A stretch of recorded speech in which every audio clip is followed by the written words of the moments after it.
Kaixo ikusentzuleok eta ongi etorri. Foru hauteskundei buruz saio bereziak egiten ari gara astelehenetik eta gaur EH Bilduren txanda izango da. Gurera etorri da Juan Carlos Izagirre, EH Bilduren Gipuzkoako zerrendaburua. 1973an Donostian jaioa eta medikuntzan lizentziatua, Donostiako alkate izan zen 2011tik 15era. Igeldo tarpetoa da, auzo hori herria dela aldarrikatzen dute igeldotar askok eta baita berak ere. Horren alde lan egiten duen auzo elkartean ibilia da eta mediku voluntarioa Saharar errefuxiatuen kanpalekuetan. Juan Carlos Izagirre, ongi etorri. Kaixo. Tira, nola ikusten dituzue herritarrak datozen hauteskundei begira? Animatuak, gogotsu, indartsu, nik uste benetan kontuatzen diala Gipuzkoarrak oraingo honetan aukera daudela gauzak beste modu bat egiteko, eta hainbeste maite dugun Gipuzkoa oraindik ere gehiago hobetzeko. Koalizioa bera eta militanteak pozik, suposatzen dut, Espainiako gorteetarako hauteskundeetako emaitzak kontuan izanik, ez da? Bai, hauteskundea nahiko arrotzak, gutako jende askorentzako, baina era berean nik uste demostratu dela benetan indartsu dagoela EH Bildu, eta esaten dugun bezala sortu zen olatu hori urrungo astetan handitzen juteko asmoarekin eta 26an olatu erraldoi batekin izteko krinarekin. Ze pista ematen dute emaitza horiek datozen hauteskundei begira? Usain dudan bezala, nik uste EH Bildu oso indartsu dagoela eta izandako zalantzak asko edo gainditu diela, eta jendea benetan sinisten duela proiektu honetan. Nik uste kontutan hartu behar diala Madrilgo hauteskundea ziela, eta oraingo honetan, historikoki horrela izan da, herrietan eta lurraldean emaitzak hobeak espero ditugu, eta hortan gaude. Pistak guretzako behintzat dana positiboak. Hortaz, Gipuzkoa gobernatzeko prest azaldu zarete eta itxaropenez ere bazaudete. Bai, prest gaude. Ekipo onena daukagu, nik uste ikusi besterik ez dago ze herrietan ze zerrendak osatu dian, batzar nagusietako ze zerrendak osatu dian, jendea oso prestatua, talento handikua, gaitasuna handikua, esperientzia handikua instituzioetan eta instituzioetik kanpo ere bai, lanean egiten duen, kalean lan egiten duen jendea baita. Eta gero daukaguna oso importantea da programa guretzat onena Gipuzkoar gehienentzako eta oso importantea politika egiteko modu onena. Guk ez dakigu beste modu bat egiten, eta zintzotasunez, gertutasunez, gardentasunez egiten dugu politika, eta nik uste prest gaudela eta gobernatuko dugula maiatzetik aurrea, ekainetik aurrea kasu honetan. Esan dezu, Gipuzkoa hobetzea dela zuen konpromisoa, hobetzea zertan? Nik uste askotan esaten dugu gainea, Gipuzkoa ondo dagoela ez da hola gaizki izan da, Gipuzkoak potentzialitatea handia ditu, baliabide eta aukera asko ditu, baina badaka zer hobetu. Eta igual zerrenda luze izango litzateke, galdera erantzuna motzak egiteko esan diazue, baina bai aberastasuna banatzeko garaian, politika fiskalak edo lanpostu duinak eseguratuz, bai politika sozialetan, honek asko kezkatzen gaituz, azken finean etorkizuneako erronka nagusia da, eta ez da nahikoa inbertitzen, asko gehiago inbertitu behar da. Ekonomia oso kezkatuta daude sektore guztiekin. Lehen sektorea demostratu du azkeneko urtetan egindako politikak ze nolako egoera larria eraman duen sektore hori, behar dira politika berriak, benetan aldatzeko joera hau.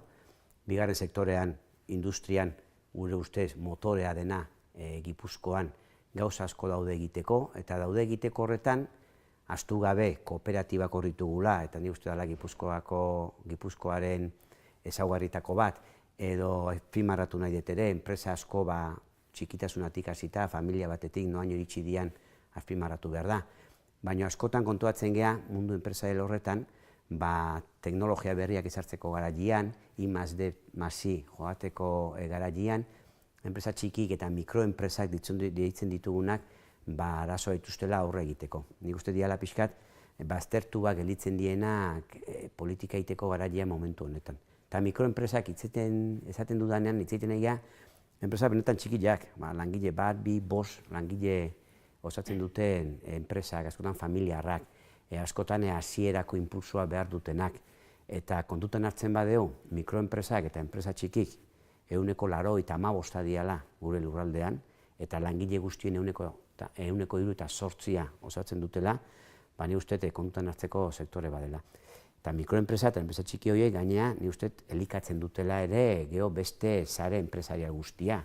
Eta horretik garantzizkoa bereziki horretarako dedikatzea diru bat, eta gu ja horrek ikusten ditugu 16 milioi jartzea bereziki horiei laguntzeko. Hori bigarren sektoreari dagokionez, ze proposatzen duzu lehen sektorerako eta zer hirugarrenerako? Lehen sektorean, kezkatuta gaude, datuak hor daude. 30-40 urte politika berdinakin, apustu bat intzan bere garaian, produktu bakarra ekoizteko, industrializazioa baserrietan, horrek ekarrizun baserri asko itxi beharrak, orain datua ikusten baitugu produzioa jetxin da, ez die iristen, sektore oso zahartuta dago, gazteak ez dia sartzen, eta gure ustez hor, politika berri horiek jun behar dute, diversifikazioen bidetik, jun behar dute lurra lortu behar dira, eta erakargarria egin behar da baserri mundu hori gaztientzako ere, transmisioa aseguratu behar dugu, eta horako politika konkretak egin behar dira, jubilatzen direnak, jubilazio duin batekin bai, baino gainera erakutsiz gaztiei nola egiten dan bizi guztien egin dutena, eta guk horti jotzeko asmoa daukau. Oso importantea da lehen sektorean aseguratzea ekoizten den hori salduko dela eta gaina kontrol bat ekoiko duzula zure salmenta horretan. Bertako produktua erosteko politika asko gehiago egin behar da. Eta instituzioa badugu zer egina hor, adibidez, jangeletan, bai eskoletan, bai instituzio publikoetan, bai egoitzetan, oidanetan nolabait sartu bertako produktua, ze horrekin aseguratzen duzu ere, ekoizten nahi dien horiek, salmenta bat badutela. Ez da galetu desun hirugarren sektorearena. Hirugarren sektorea gutzako garrantzizkoa da, oso garrantzizkoa badaude hirugarren sektorean, arlo diferenteak, baino bertako komertzioarena. Bertako komertzioa diskurtso oso antzeko egiten dut danok, baina egila da batzutan gauza bat esan eta besti egiten dela. Gutzako bertako komertzioa da ez bakarrik sektore ekonomiko importante bat, baizik eta herriak eta auzoak biziri mantentzeko ezinbesteko protagonista bat. Eta ikusten deuna da, askotan honetaz hitz egiten dela, baina geho hauen kontrako politikak egiten direla.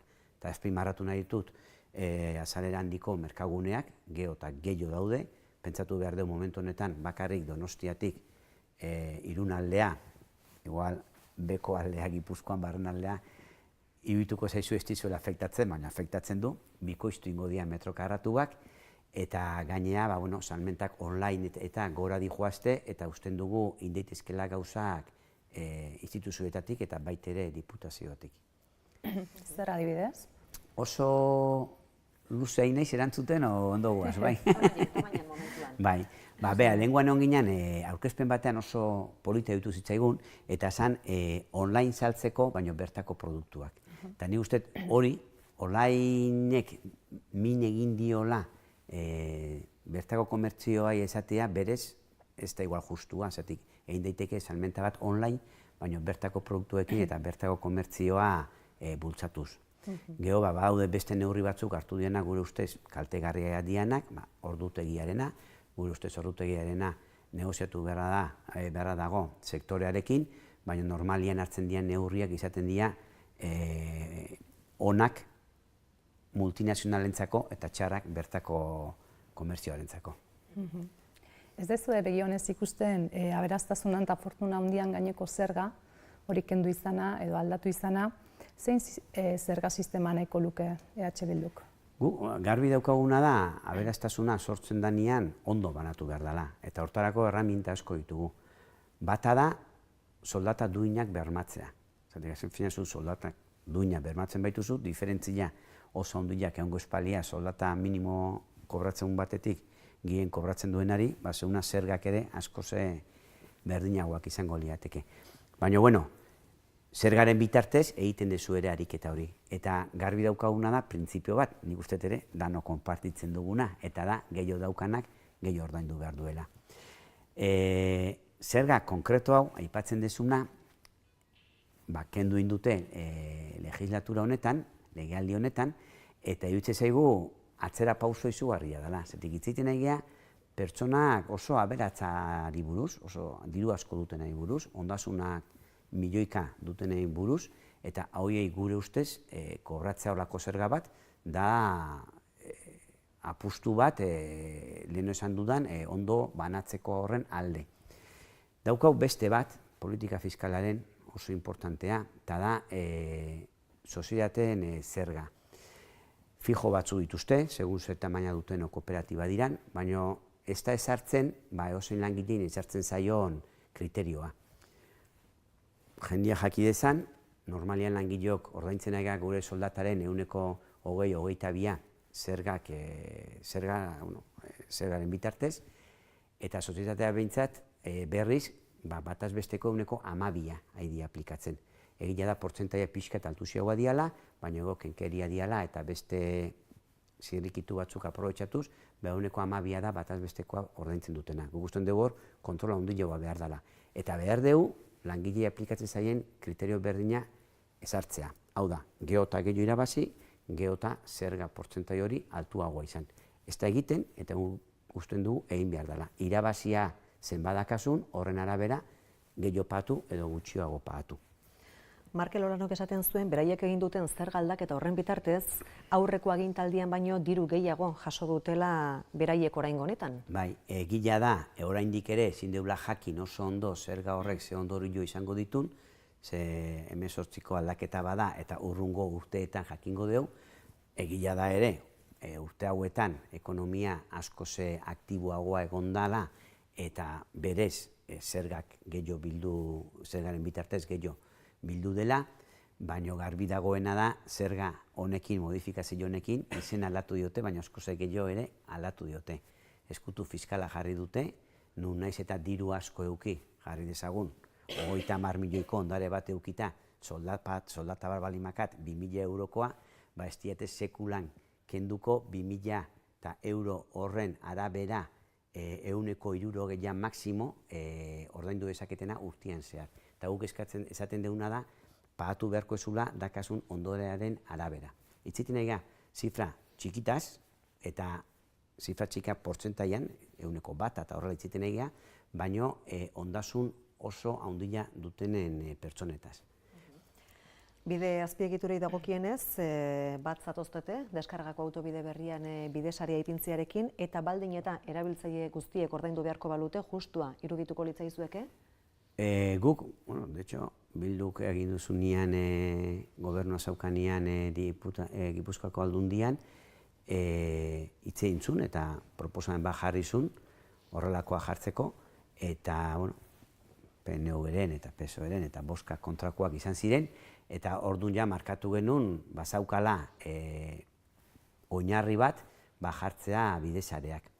Kontutan hartuta, justua izan daitekela, erabiltzen dutenek bideoiek ordaintzea eta ez Gipuzkoar guztion artean. Baina hauek ondo behar dira, eta bai honetan eta beste gauza batzutan ezin diena da gauzak aurre eraman jakin gabe ze ondorio izango dituen.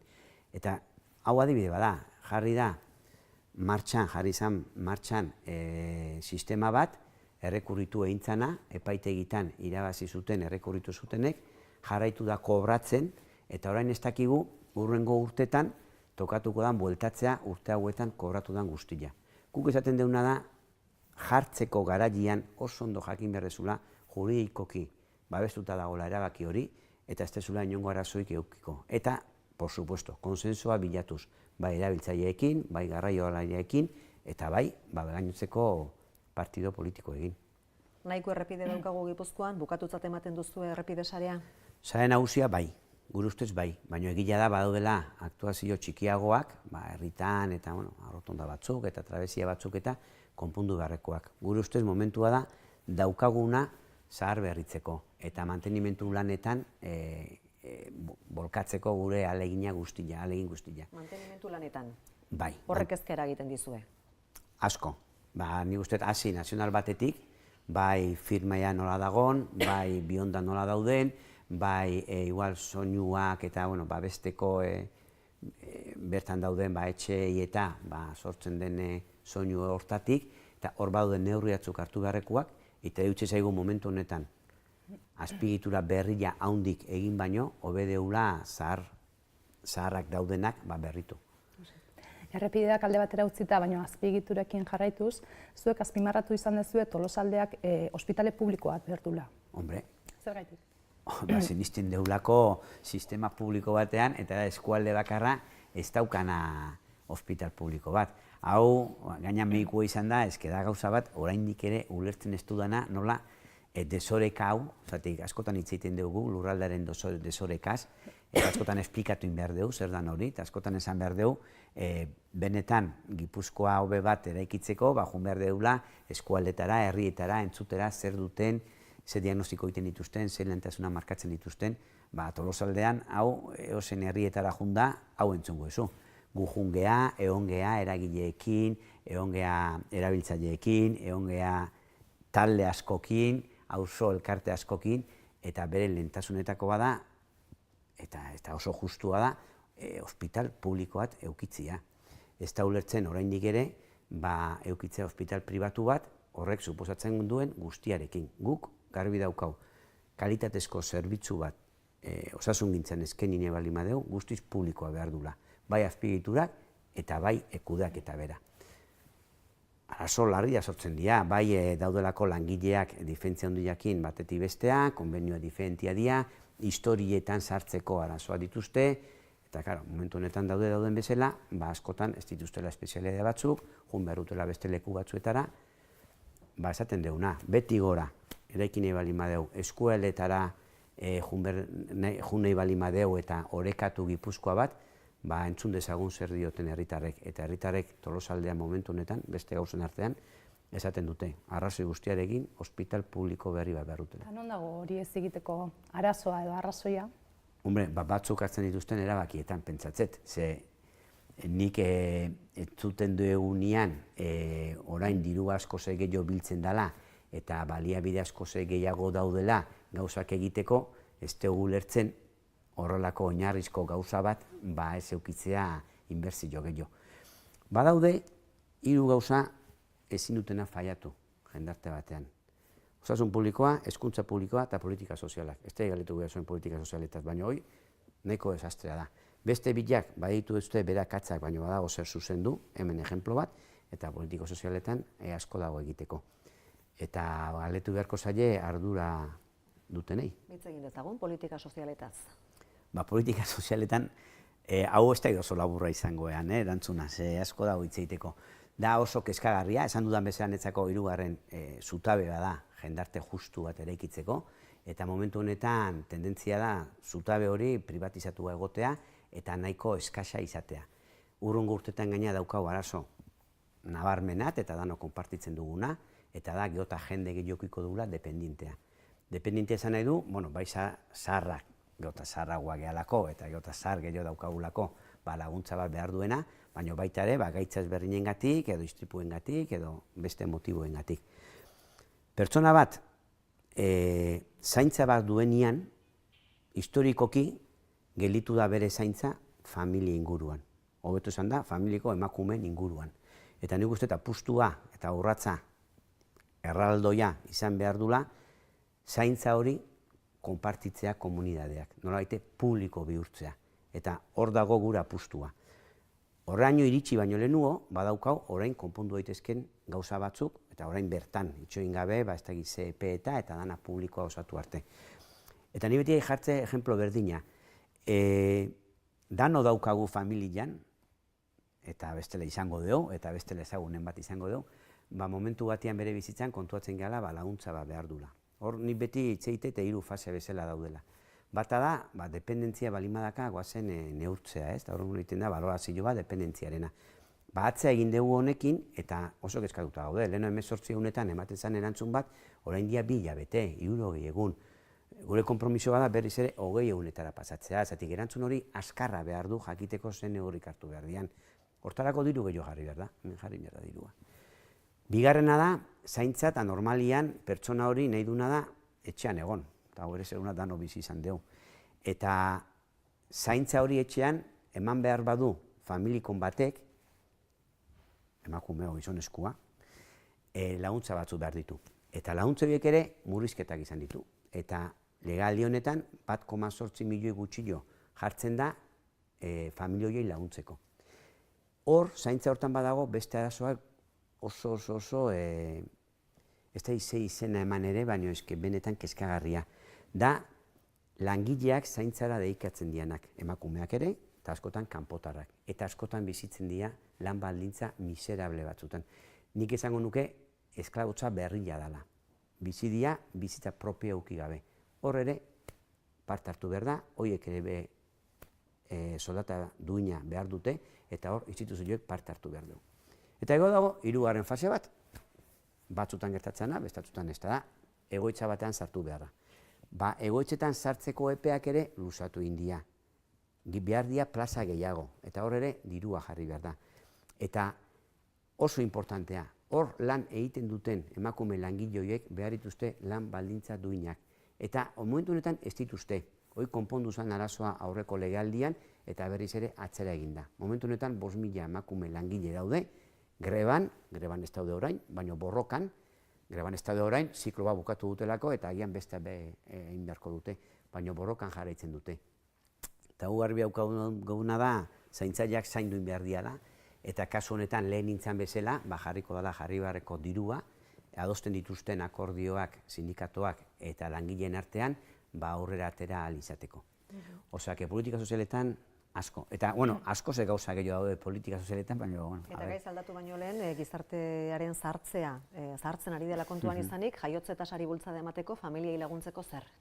Bai, hor ere abertzenen kompetentzia da, baina hori ere oso kezkagarria da, datuak eta prospekzioak badia, inkluso hasiera negatiboa esan daitekela, eta hor nik uste laguntzak konparatu besteik ez dago hemen daudenak edo beste lurralde batzutan daudenak, asko zaundio izatea. Hoi, diputaziotik momentu honetan ez dituzte eskuduntza danik, baina egila da horren alde ere egin behar da. Eta seguruna, hurrengo urtetan gertatu daiteke hazkunde hori izatea ez hain negatiboa edo positibizatzea, kanpotik datorren jendearengatik. Eta nik uste hor ere apustu egin behar deula, kanpotik etortzen jendea, ongi etorri eman, beso zabalik jaso, eozein beste pertsona bezala tratatu, aukera guztik eman, eta implikatu gure jendartea irekitze honetan, hemengo beste eozein pertsona bezala. Turismoari dagokionez, turismo ez masifikatuaren alde agertu zeate, zen neurri beharko lirateke hartu beharko lirateke? Bai, turismoak gutzako oso sektore ekonomiko importantea da.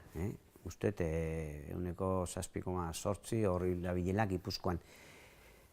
Eta turismoa berez gauza onak asko ditu. Azken finean, ekonomia sustatzeko ere balio du, eta nik uste beste kulturak ezagutzeko balio digula, eta guria ezagutarazteko ere balio digula. Turismoa izan daiteke jasangarriagoa edo masifikatuagoa. Guk apustu egiten dugu, turismo jasangarri baten alde.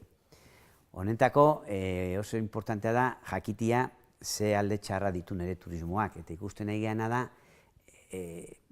leku batzuetan mentzan Gipuzkoan, hiri batzuk aidiala zentrotik ustutzen, bertako herritarrak kanpoa joan behar izategue, motibo askongatik, baina turismoak ere badaka eragina. Eta ipatu nahi ditut, apartamentu turistikoak, nola baite oso gaiztitu egiten dituzte alokairuak, hotelak, nik uste eta hauek kontuatu behar deula tope badakala, hasiera honek, askotan erosten da eraikin bat eta bertan bizidianak kalera joan behar izaten dute, lan baldintzak, edo sortzen dituzten soinuak, oidanak kaltegarria dira, eta egiten deuna egin behar da pixkat begiratuz balantza hori orekatu behar dela helburua jarriz.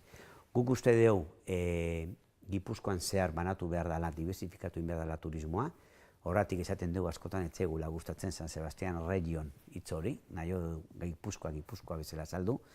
Apustu egiten dugu turismoan lan baldintza beteko diela eta seguru jakiteko behatoki bat osatzea, nun egongo lirateken ostalaritzako sektorekoek baina baita sindikatuak eta baita instituzioak.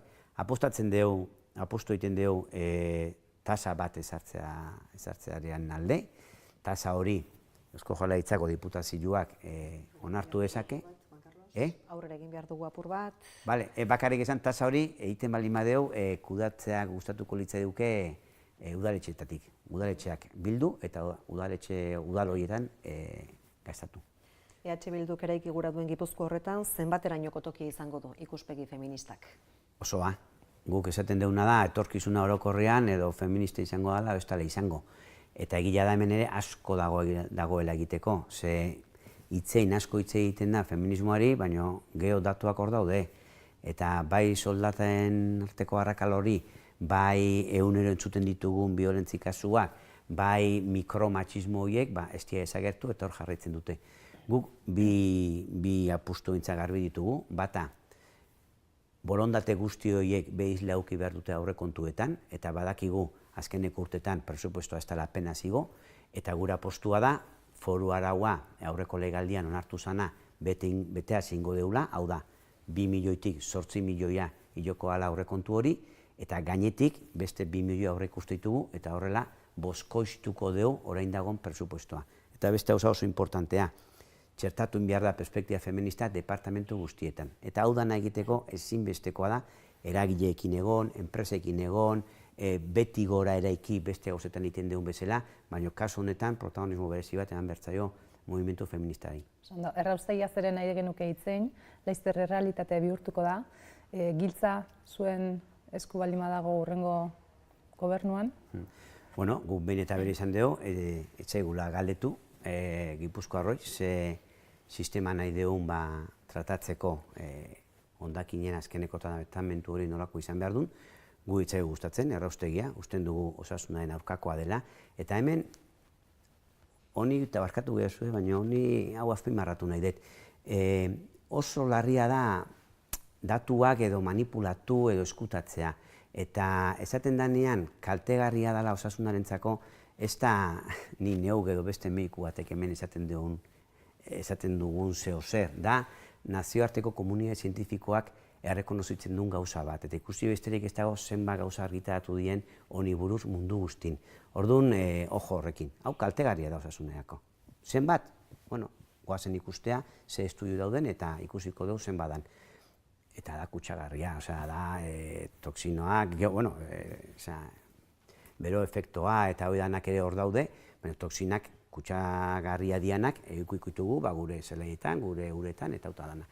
Orduan, ez da gure modeloa, gaina pribatuziatu egiten da eta negozio bihurtzen da gauza publikoa beharko lukena, baina garpia daukaguna da hemen behar dana dela. Informazio auki, ez daukau, oso opakoa izan da kudeaketa, eta informazioa daukagunean, herritarren artean banatuko informazio hori, eztabaidak aberasgarriak sortuko ditugu herritarren artean, eta herritarri eskainiko zaie beraiek erabaki esaten zenolako modeloa jarri nahi deun Gipuzkoa. Eta amaitzen juteko, ez dakit zein alkatetza berreskuratzea gustatuko ditzaizuen edo daukezuen helburu? Hombre, gure danak eta gehiago igual. Eta berezitzengatzeak eman zizuen mina. Nik uste, benetan aukera duela Gipuzkoan irabazteko, ezki ikusi besteik ez dago ze jende osatzen nahi den EH Bilduren zerrendak herri asko eta askotan. Orduan, ikustita hor dagoen jende hori, nik uste balioa sobran daukana, eta anitza, eta gaztiak, eta zein gaztiak, eta emakumeak, eta sektore ezberdinetik etortzenak, guk oso itxaropentsu gaude, eta badakigu erkupatu gitula udaletxe asko. Adibidez? Enitzak hasiko, ez da komeni, baina nik uste galdutako... Arnaldo Otegi adibidez Bergara entzun genion. Gehio esango izut, Arnaldo Otegi entzun da. Igual, inoiz izan ez ditugun udaletxe batzu gurio izango ja. Guriak izango ja, herriarenak izango ja esan nahi nun. Zatik askotan, itzaiten duenean politikaz guria eta zuria etzen bat ere gustatzen, eta udaletxe horiek jartzen bali maitugu, eta batzar nagusia jartzen baitugu EH Bilduen eskutan, egon deia jendia lasai herritarren eskutan jartzen nahi alako. Juan Carlos, daia bukatu beharra dugu realzalea izango zea? Bai. Ze zarantza jartzen, ezke zurumurruak entzun ditut, baina ni realzalea naiz, eta erralak irazte unian, astelenak beste koloreat izaten du. Oraingoa berezia izango zen, ez? Oso berezia. Oso berezia gauza askongatik, Egia da asko azpimarratzala, emakumeen papera, emakume... Gertzaitugu, Juan Carlos. Hau esan behar dut. Bitzetan. Bueno, emakumeen papera egunero demostratzea. Eta horiek egin dutena da, sinistu bere ekipoan, eta hortzak ez dutu aurra egin eta irabazi, espero etzunien inork. Mila esker, Juan Carlos Izagirre. Tira, eta eskerrik asko zuei ere ikusentzuleak beste egun batez horregoteagatik, EAJaren proposamenak ere ezagutu gura badituzue, bihar izango duzue horretarako aukera, gurekin izango da Markel Olano. Bihar arte ondo izan.